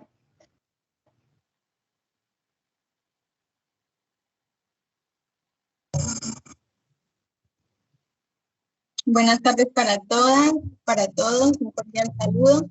Bueno, nuestro proyecto de investigación tiene como marco teórico a los autores Montemayor del año 2000, Bentancur y Reigosa del año 2019. Bueno, estos autores nos afirman lo importante que es mantener vivas las raíces ancestrales del lenguaje autóctono de esta comunidad indígena, y ellos dicen que se puede hacer por medio de la comprensión de la oralidad y del pensamiento. También tenemos nuestro marco legal, la Ley 1382 del año 2010, el artículo 2 y 20, es la Ley General de Derechos Lingüísticos de los Pueblos Indígenas. Allí dice que las comunidades indígenas podrán recibir ese apoyo del Estado para la recuperación del lenguaje propio. También tenemos nuestra metodología, tenemos el método cualitativo y el método etnográfico. Lo tenemos en cuenta, pues, ya que íbamos a describir todos estos datos de la comunidad indígena, del entorno en Verachamí, específicamente del lenguaje autóctono de la primera infancia. Tenemos nuestras bases de la recolección de datos. Como primer fase, lo hicimos a través de la observación participante. En esta, pues, fuimos hasta la comunidad y observamos la problemática, como ya sabemos, que es la pérdida del dialecto propio, específicamente en la primera infancia. Como segunda fase, realizamos el diario de campo por medio del método etnográfico, ya que este nos ayudó, pues, a describir sus creencias, los valores, motivaciones y las perspectivas. Como tercer fase, lo realizamos por medio de un focus group. Este nos ayudó a realizar las entrevistas por medio de preguntas, y de este modo, pues, pudimos discutir las características o dimensiones y a la final pues, realizar un análisis. Doy paso a mi compañera. Listo, bueno. Buenas tardes para todos y para todas. Mi nombre es Luz Karime Ramírez. Pues con base a los resultados obtenidos en nuestro proyecto de investigación, cabe resaltar que nuestro proyecto aún sigue en curso, aún seguimos construyéndolo, y pues a través de esto hemos podido obtener que la resignificación del lenguaje propio es a través de los cuentos. Nosotros hemos podido llegar a los niños indígenas y a sus madres a través de los cuentos narrados por su misma lengua, para poder ir tratando de cultivar esta lengua, de que no se siga perdiendo su lenguaje propio. Decía que las comunidades indígenas se ha abordado desde la lengua materna. Queremos que esta lengua materna sea como la base fundamental para que los niños no sigan perdiendo este lenguaje. Con base a lo que las compañeras mías anterior también hablaban sobre la educación propia, esto tiene que ver que no es ir a sentarse, la educación propia no es ir a sentarse, escribir y ya, no. La educación propia para ellos es caminar, está en vivir, está en el hacer para ellos, en el actuar. Y también queremos darles a conocer y que se visualice que a través de esta literatura podemos llegar a todos sus saberes ancestrales, acerca de la comunidad en Verachamí, de allá de Río Bravo. Pueden pasar ya. Y ya para las conclusiones parciales, pues podemos ver que desde la enseñanza tenemos y debemos que seguir trabajando en la implementación de estas estrategias para que se obedezcan y se logre hacer cumplir desde el territorio la memoria en sus comunidades, pues, del lenguaje, porque todo parte desde allá, ¿no? Y en la academia, que en la academia no se siga violentando epistemológicamente y jurídicamente los derechos generales de los indígenas, porque hoy en día, pues ya en las zonas urbanas, esto se ha ido perdiendo, ¿no? Por ejemplo, los niños indígenas vienen a la zona urbana y sus derechos se van perdiendo con base a la lengua propia y todo su contexto.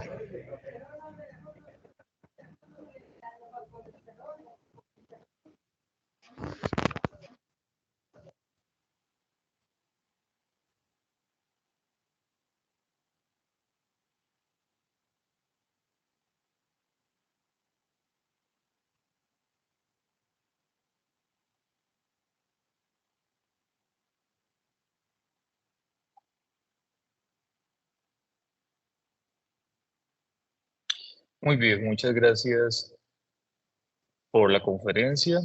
Realmente sigue en torno a una discusión que el profesor Germán Gil también nos compartía hace un rato, donde nos recordaba que la capitalización del conocimiento se va transmitiendo de generación en generación y es parte de nuestra labor ir tratando de hacer una reflexión para ver cómo logramos centrar nuevamente la discusión y la construcción pedagógica y educativa a través de unos saberes y un conocimiento que sean cada vez más cercano al desarrollo de la evolución humana. Muchísimas gracias. Vamos a continuar con la siguiente conferencia titulada Estrategias de inclusión abordadas desde la discapacidad visual para maestros en formación en primera infancia. Esa conferencia será desarrollada por Viviana Cristina González Gómez, Ingrid Dayana Cobo Cruz, Tatiana Valentina Montoya Gutiérrez y Luz Karime Rojas Cruz, estudiantes de la licenciatura en Educación Infantil de la Corporación Universitaria Minuto de Dios, Bogotá. Bienvenidas a este espacio y les cedemos a cada uno de ustedes la palabra. Vale. ¿Me confirman, por favor? Bueno, muy buenas tardes. Nosotras somos estudiantes de 10º semestre de licenciatura en Educación Infantil y hacemos parte del semillero de investigación SILEI. Este grupo lo integramos Ingrid Dayana Cobo Cruz, Viviana Cristina González Gómez, Tatiana Valentina Montoya Gutiérrez, quien les habla, Luz Karime Rojas, bajo la asesoría del docente Sebastián Franco Llanos. Es un gusto para nosotras poder participar en este congreso y dar a conocer nuestro proyecto, el cual lleva como nombre Estrategias de Inclusión abordadas desde la discapacidad para maestros en formación en primera infancia. Discapacidad visual. Allí ven. Es importante que tengamos claro que esta investigación no está finalizada, aún sigue en curso. ¿Listo? Bueno, si bien es cierto, en Colombia las personas con discapacidad enfrentan desafíos significativos en sus vidas diarias, lo que está afectando tanto su bienestar físico como emocional. La exclusión, los estereotipos sociales y la falta de comprensión sobre la discapacidad son realidades comunes en sus vidas.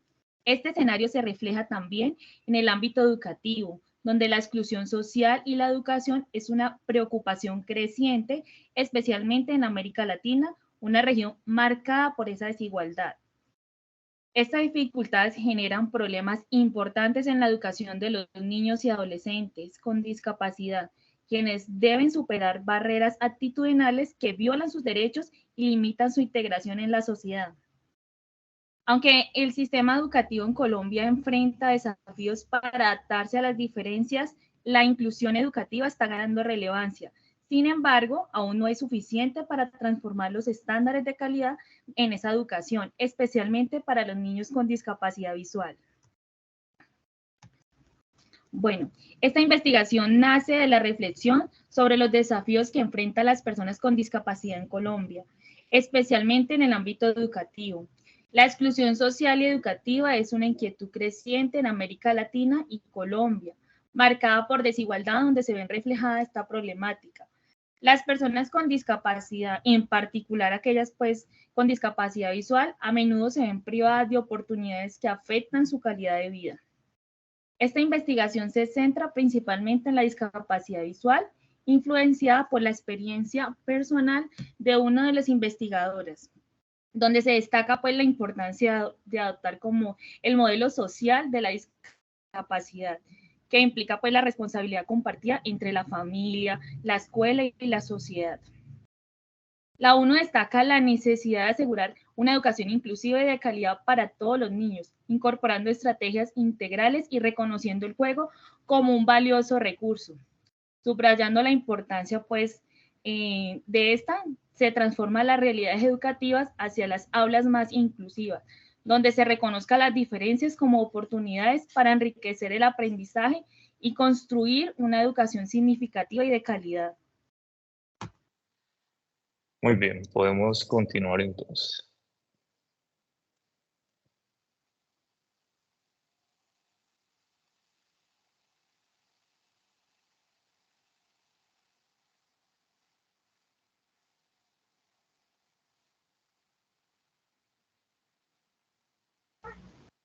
Listo. Después de conocer el problema de investigación,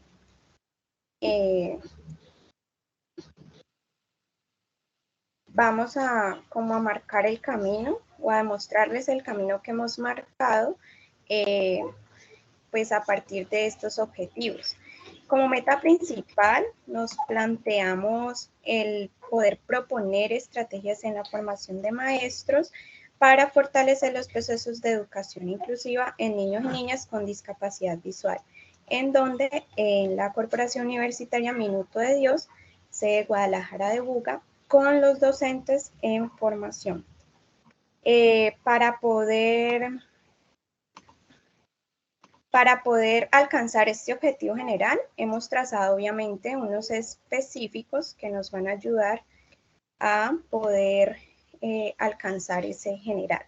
El primero es indagar sobre los conocimientos y percepciones que tienen los maestros en formación frente al contenido curricular para el proceso de inclusión de niños y niñas con discapacidad visual. A partir de este objetivo, podremos conocer qué saben acerca de la discapacidad visual, qué conocen y todo lo demás. Como segundo, tenemos el identificar los contenidos y las estrategias formativas sobre la discapacidad visual ofrecidas obviamente a estos maestros en formación de primera infancia. ¿Con qué objetivo? Pues de conocer obviamente esa trayectoria que hay en el programa acerca de este tema de inclusión. Más adelante retomaremos los objetivos nuevamente para presentar la metodología.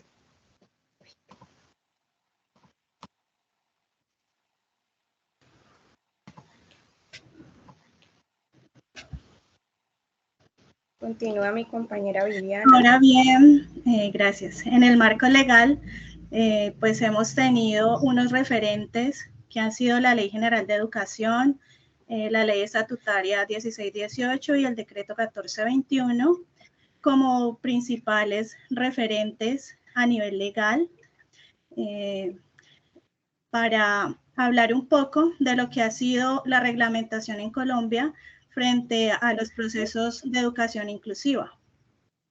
Pero pues en nuestro trabajo estos referentes pues sí los consideramos como los principales, pero pues estos están basados en muchos referentes internacionales también. Referentes que de alguna manera nos van dando unos lineamientos, unos parámetros muy importantes que desde nuestro contexto colombiano hemos venido desarrollando. Cada uno de estos referentes, como es la Ley General de Educación, como es la Ley Estatutaria 1618 y el mismo Decreto 1421, tienen algo en común, y pues es el de propender por el derecho que tienen las personas con discapacidad a la educación, y no una educación especial, sino una educación de calidad a la par con todas las demás personas. Y pues dicho esto, pues propende todo esto por el acceso y la calidad y la permanencia de la educación de estas personas. Pues de alguna manera, la ley 115, que nace desde la Constitución Política del 91, genera unos principios iniciales, ¿no? Que son el de garantizar el ingreso de las personas con discapacidad, pero conforme hemos venido transformando la sociedad, el 16-18 del año 2013, establece a partir de la Convención de los Derechos de las Personas con Discapacidad unos elementos importantes de ajustes razonables, de identificación de barreras y una mirada de la discapacidad mucho más social, menos clínica, mucho más del entorno y del contexto, y no desde el déficit y digamos, de lo que significa la limitación, que puede ser una condición de discapacidad para una persona.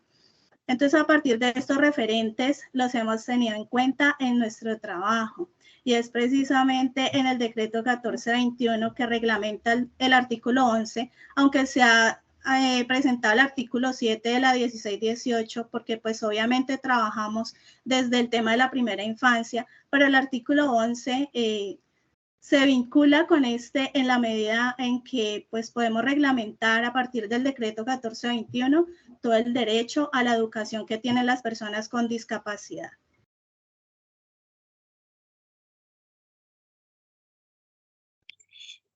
Bueno, pasando ya al marco teórico, en este apartado pues se exponen lo que son las categorías abordadas en el proyecto de investigación, que comprende básicamente los conceptos relacionados pues con nuestro tema de investigación, valga la redundancia.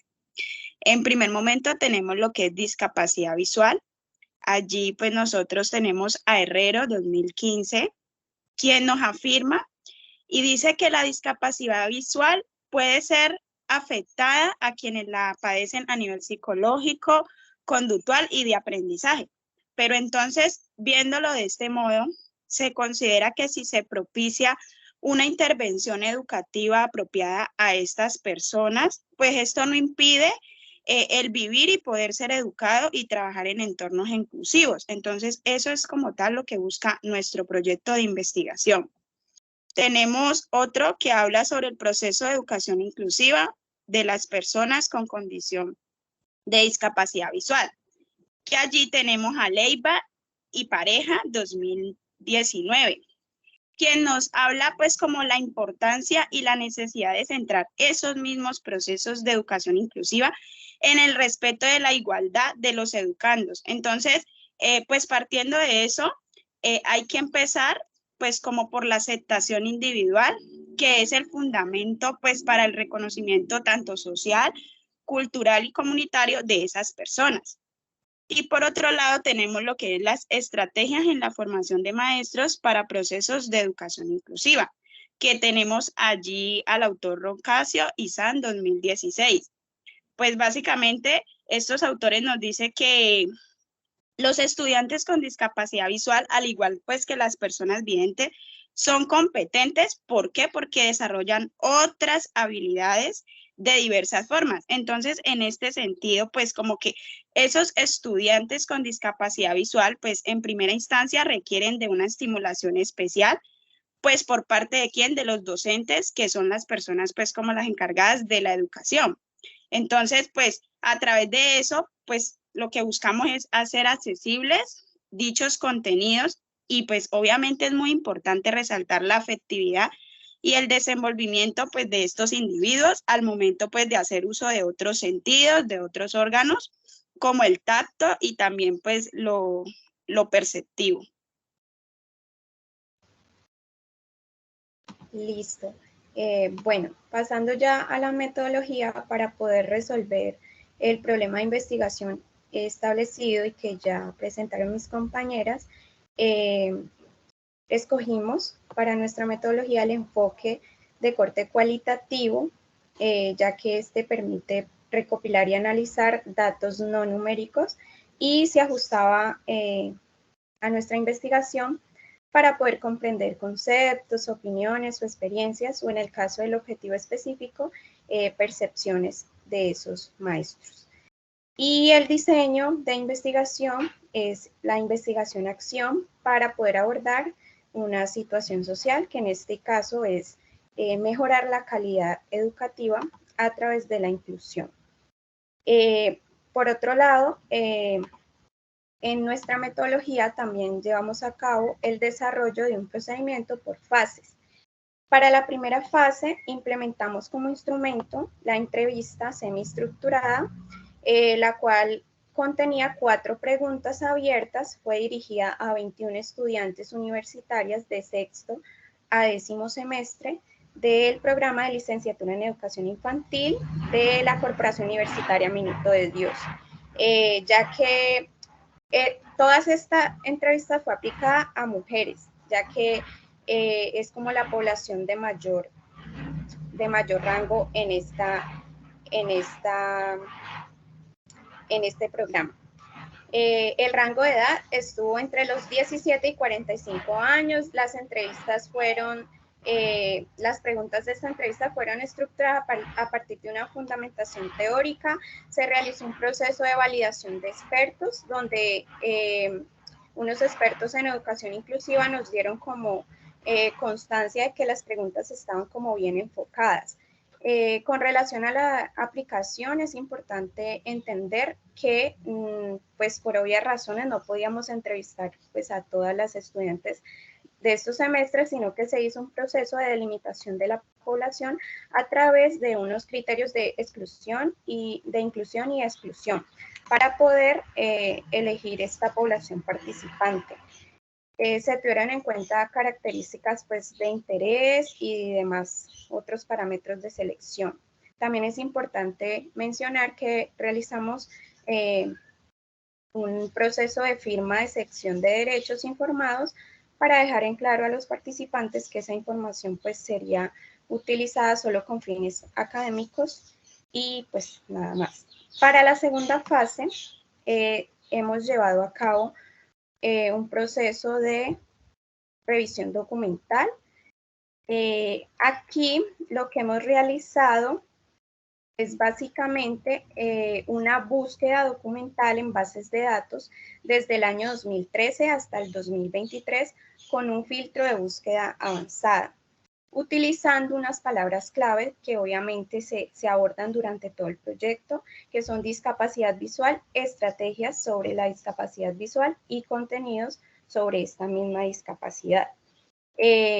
Una vez se realizó toda la búsqueda de estos proyectos, investigaciones que se han hecho con anterioridad, lo que hicimos fue agregar, hacer un registro de toda esta información a una ficha bibliográfica, dando como resultado obviamente una gama amplia de estos estudios relacionados con nuestra temática, lo cual nos va a permitir pues obviamente fundamentar ese proceso y evidenciar estrategias inclusivas que han desarrollado con antelación, porque obviamente para nadie es un secreto que es un tema que casi no se aborda y pues ese es el objetivo de nuestra investigación, poder llegar a fondo y ofrecer a los maestros en formación desde precisamente eso, valga la redundancia, su formación, estrategias para que no lleguen al campo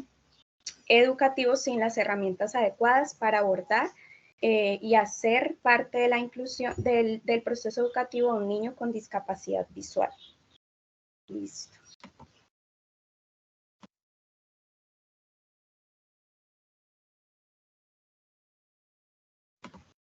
¿Puedes pasarla, profe, por favor? Gracias. Listo. Ya aquí, en la información recolectada, se caracterizó como tal, se muestra aquí pues en el cuadro. Las categorías que emergieron de las entrevistas realizadas a los maestros en formación respecto a los conocimientos y percepciones frente al contenido curricular para el proceso de inclusión de niños y niñas con discapacidad visual. Entonces, esto nos indica que dentro de la categoría de discapacidad visual, de acuerdo a lo que nos mencionan las entrevistadas, en la gran mayoría de las entrevistadas hay una conceptualización que pues establecen como tal que la discapacidad es una limitación, desconociendo inconscientemente también de esa existencia de ese sujeto, perteneciente a cuál, al mundo cultural en el cual pues convivimos. Entonces, como pueden observar allí, el concepto como tal de las entrevistadas no es como muy claro, pero más sin embargo ellas expresan como lo que entienden acerca de discapacidad visual, pero no profundamente, pues nos dan una respuesta que uno diga sí tienen conocimiento acerca de ello.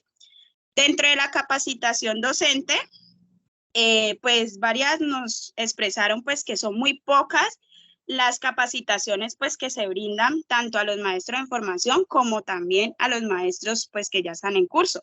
Pero entonces esto nos permite como de que no basta con capacitaciones en la formación para la inclusión, sino que pues se considera pertinente que no se pierda por parte del profesional, en este caso el maestro que está como tal activo, pues de que éste investigue en los diferentes retos pedagógicos, de tal modo de que constantemente éste visualice todos los casos que llegan al aula y los vea como retos y de pronto no los vea tanto como un problema. Y por último tenemos lo que son las estrategias de inclusión. Asimismo, pues en las categorías de formación docente y de estrategias de inclusión, las opiniones de los estudiantes de la universidad sostienen pues como la ausencia de preparación y proporción de herramientas para atender a estas personas dentro de lo de la inclusión, de tal modo que pues se pueda garantizar el acceso a la educación de los estudiantes con discapacidad visual.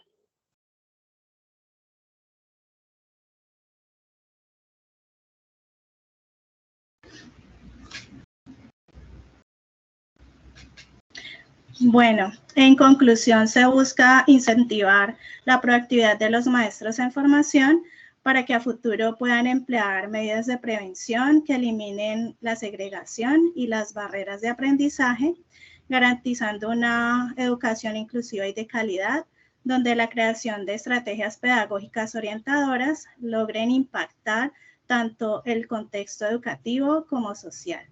Y pues cabe mencionar nuevamente lo que nos decía la compañera al inicio, que pues nuestra investigación está a punto de ser terminada y pues ya los demás resultados y conclusiones serán en una próxima publicación. Muchas gracias.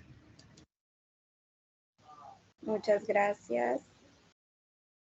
Muchas gracias.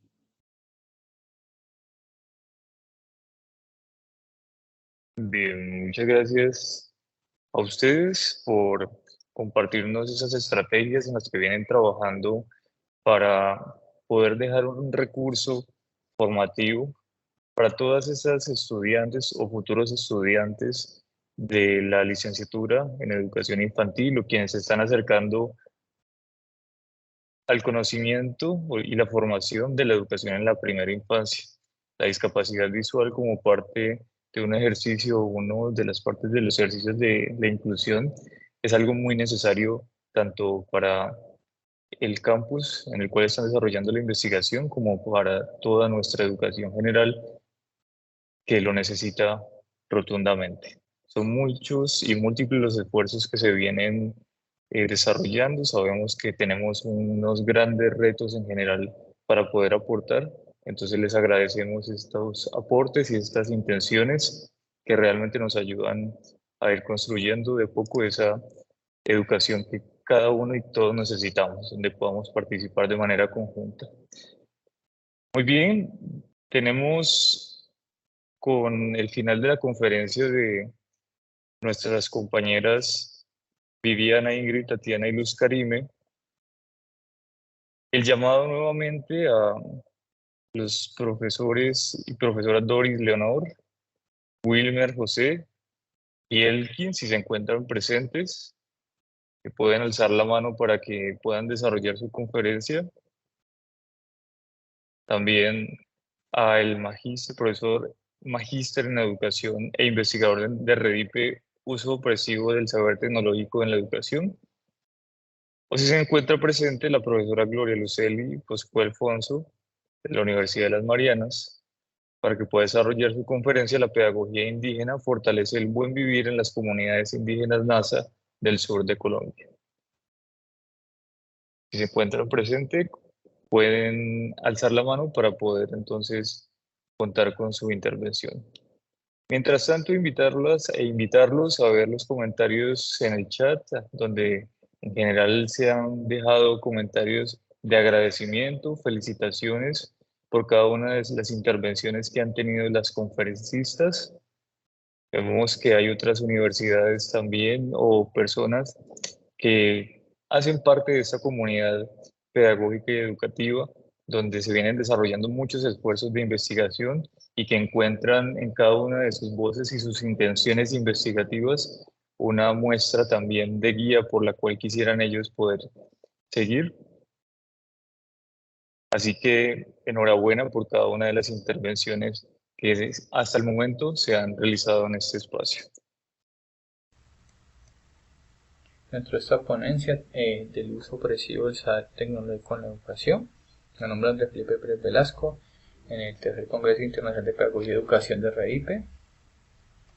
Para iniciar, avanzamos desde la concepción del saber, desde Tesanos en Casa y García 2016, en la cual se entiende el saber como aquella triple relación que se da en la práctica y la reflexión cotidiana, en la propia práctica educativa constante, y a su vez también con la vinculación desde otros saberes disciplinares en el campo educativo, y por último también desde la reflexión de esos saberes ya acumulados como parte del saber educativo, en esa reflexión y revisión constante de los saberes clásicos y nuevos, también con la vinculación del saber poder desde Foucault, en la cual se entiende el saber no como un objeto neutro y universal, sino como un elemento que está sujeto al poder y que puede ser usado por el poder hegemónico para su propia prevalecencia.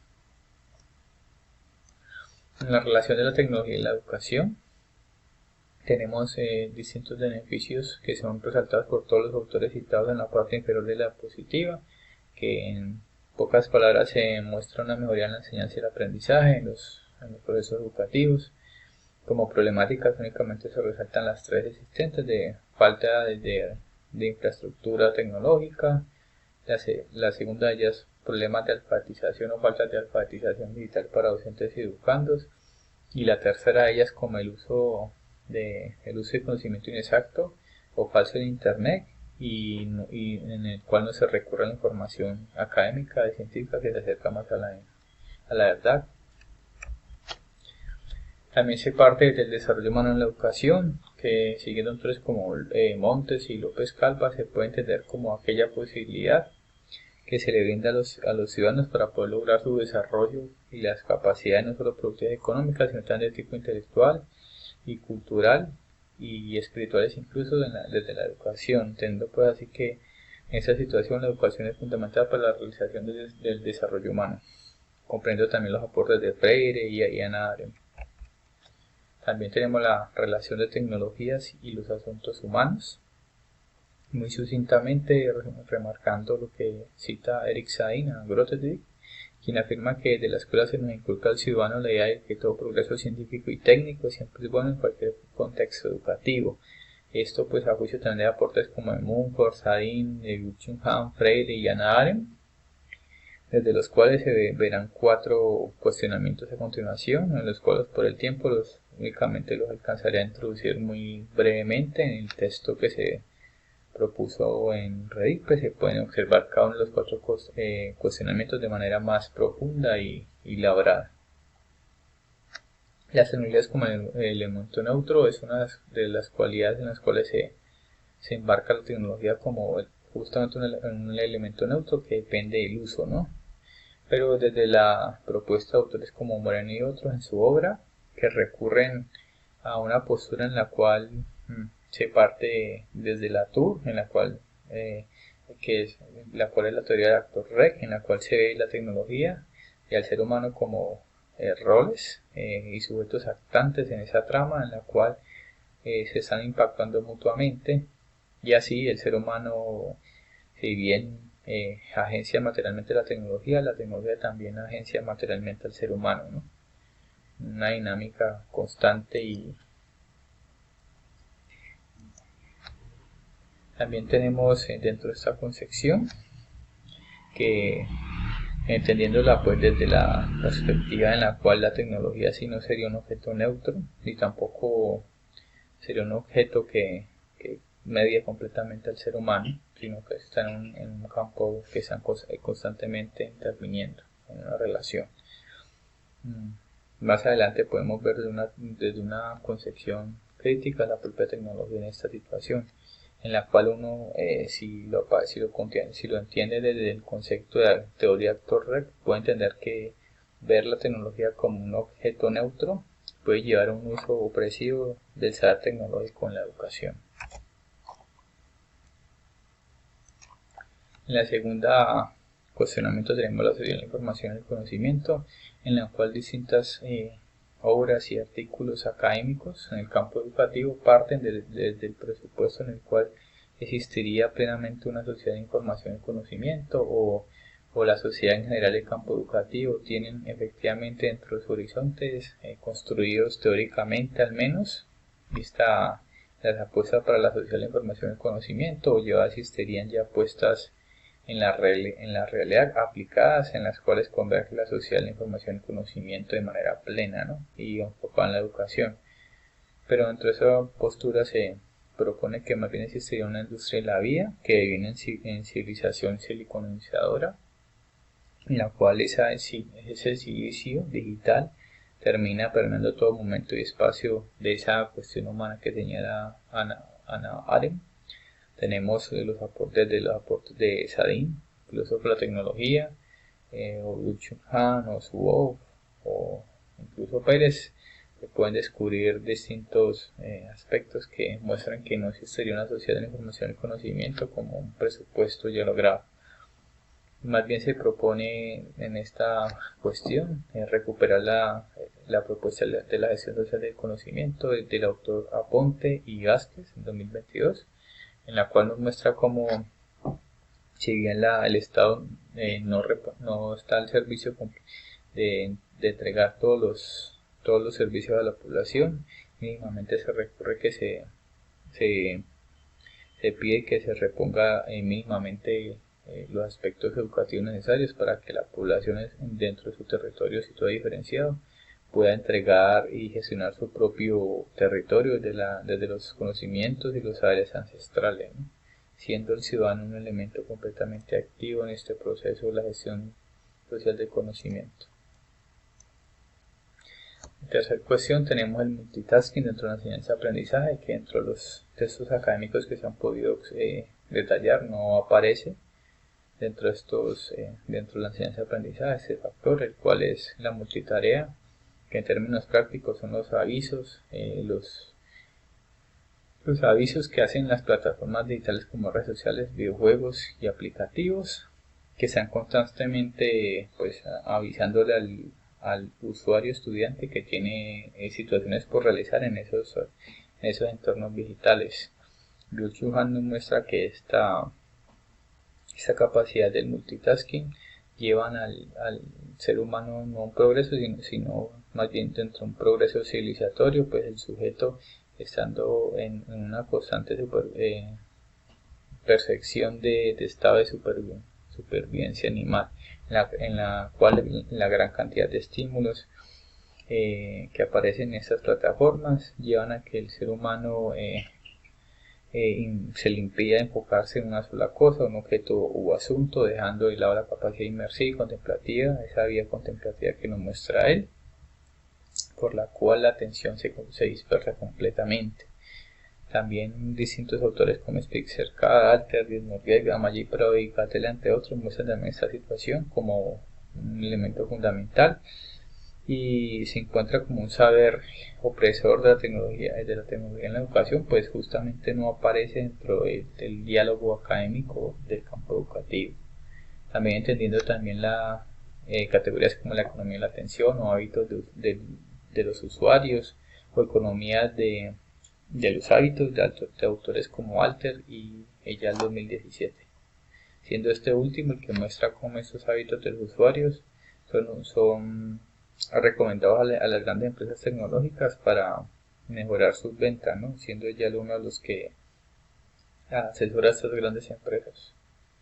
Aquí tenemos usos del currículo informal y documentos de socialización digital, en este caso memes que muestran en el primer caso el uso del multitasking en los procesos de enseñanza y aprendizaje. También tenemos aquí fotos dentro de la etnografía digital, pues con el uso de fotografías que muestran el multitasking en los procesos de enseñanza y aprendizaje.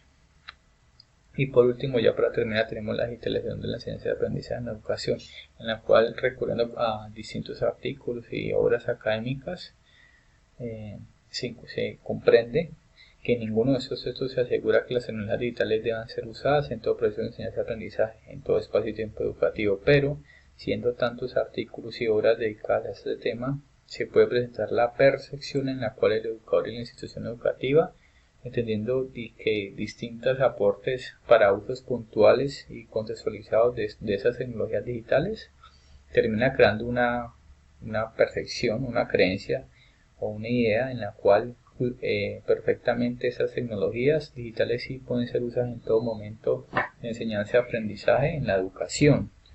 Pues se parte de esa creencia y en la cual justamente nace un uso opresivo del saber tecnológico en la educación, ¿no? En la cual esta percepción, esta creencia se generaliza en todo momento educativo. También teniendo aportes desde Mejía, Rossi, Quintana, Arboleda, Párez y Cattell, Dismorgek y Alter, nos muestran que esto es justamente una percepción completamente errada que puede tener distintos problemas en los procesos de aprendizaje y enseñanza dentro del campo educativo, sea en la escuela o sea en los pregrados en la universidad. Muy tardíamente, la UNESCO en su último informe de seguimiento de la educación muestra que muestra que en los procesos de enseñanza y aprendizaje en la educación remota y virtual son mucho más desfavorables que la educación presencial. También les recomiendan usar celulares dentro de los salones de clase, así como los autores mencionados, y entre otras características que veremos muy sucintamente. Como respuesta se proponen dos aspectos generales a tener en cuenta como horizontes, es que la pérdida de la corporalidad humana y la desaparición de objetos corporales en la enseñanza y aprendizaje no ocasionan detrimento en la capacidad de comprensión y atención de los seres humanos. En autores como Amayi Prado, Hugnen y Carr, Kulak y otros, Dismorgek, Alter, Spitzer, Carr, entre otros, que muestran justamente cómo la pérdida de esos dos factores afecta fuertemente los procesos de enseñanza y aprendizaje. Por último, se pueden entender como esas plataformas de uso transversal y constante, como las plataformas virtuales y digitales dentro de los procesos de enseñanza y aprendizaje, justamente afectan estos procesos de atención y de comprensión, con la pérdida de la escritura, por ejemplo, a mano, ¿no? Que ayuda fuertemente al hipocampo, la zona donde está la memoria, a poder recopilar toda la información dentro de la memoria. O por ejemplo el uso de las lecturas en fotocopias, en las cuales el estudiante puede leer el impreso y mejorar su comprensión en cuanto a que este objeto con fotocopia ayuda a que se mejore la comprensión desde la propia corporalidad, en la cual el sujeto puede generar como una especie de cartografía en 3D, justamente partiendo del uso de la fotocopia. Aquí tenemos una foto de una fotocopiadora en la Universidad de Santiago de Cali que ya nadie usa en el momento de la toma de la foto. Y por último tenemos dentro de esos horizontes un resumen dentro de una gráfica aportada por el autor Spitzer, en la cual se puede ver cuáles son esos elementos favorecedores y desfavorecedores de los procesos de enseñanza y aprendizaje, que también se pueden ver en los autores que están citados a mano derecha, entre otros que están dentro del artículo que se propuso a REIPE. Y por último, llegamos a como postura y propuesta en la cual no se está buscando un tecno-optimismo desde una utopía, ni tampoco se está buscando una postura tecnopesimista desde la distopía. Asimismo, tampoco una tecnofilia ni una tecnofobia, sino más bien una postura enfocada en la postura tecnocrítica, que es la que se propone como óptica para poder desplazar esos usos opresivos del saber tecnológico en la educación, y la cual sea justamente ese educador investigador y la institución educativa, como elemento activo e investigador dentro del campo educativo, por el cual dentro de estos 4 cuestionamientos se pueda poner en cuestión crítica estos usos de saber opresivo de la tecnología en la educación. Eso sería pues todo por el momento, y pues en el artículo se podrán revisar a profundidad y con tiempo cada uno de los 4 cuestionamientos que se proponen dentro de esos usos del saber tecnológico en la educación.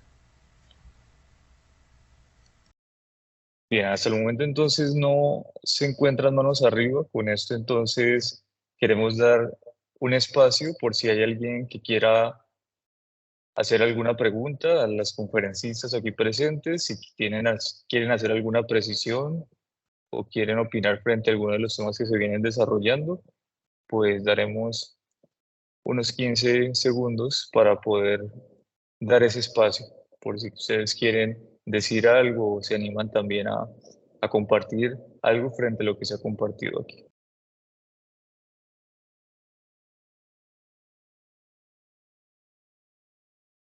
Hola, buenas tardes, Sebastián y compañeros. De mi parte, Sebastián, felicitar a los estudiantes y a todo el panel por compartir sus experiencias y animarlas para que continúen con esos trabajos tan maravillosos que han expuesto el día de hoy. De verdad, me quedo sorprendida, gratamente sorprendida y muy emocionada de saber que nuestras estudiantes están haciendo este gran trabajo. Un abrazo y un saludo muy especial para todas y muchas gracias por esta experiencia, Sebastián.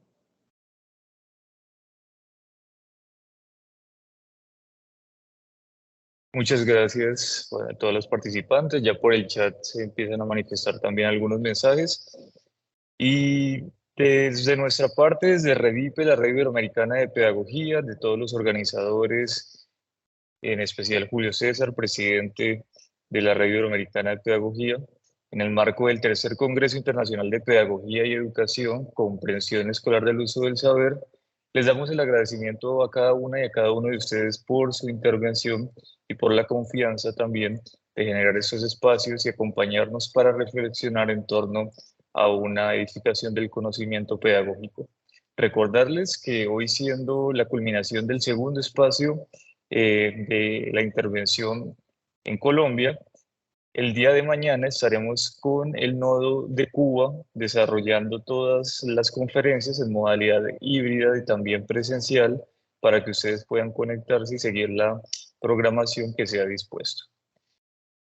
Con un agradecimiento y lleno de mucha ilusión por volverlos a ver en un siguiente congreso, les damos un hasta luego. Muchas gracias por la intervención a cada una y cada uno de ustedes. Y desde mi parte, desde la Corporación Universitaria Minuto de Dios y desde mi gran afecto que le tengo a la Red Iberoamericana de Pedagogía, ha sido un gusto acompañarlos y acompañarlas.